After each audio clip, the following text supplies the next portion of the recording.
हजरत इब्ने उमर रजी अल्लाह अन्हुमा से रिवायत है, उन्होंने कहा, एक दफा हम रसूलुल्लाह सल्लल्लाहु अलैहि वसल्लम के साथ नमाज पढ़ रहे थे कि लोगों में से एक आदमी ने कहा, अल्लाहु अकबर कबीरा वल्हम्दुलिल्लाहि कसीरा व सुब्हानल्लाहि बुकरतन व असीला।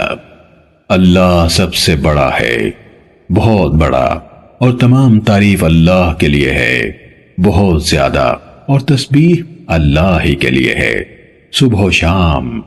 रसूलुल्लाह सल्लल्लाहु अलैहि वसल्लम ने पूछा, फुला फुला कलिमा कहने वाला कौन है? लोगों में से एक आदमी ने कहा, अल्लाह के रसूल, मैं हूं। आपने फरमाया, मुझे इन पर बहुत हैरत हुई। इनके लिए आसमान के दरवाजे खोल दिए गए।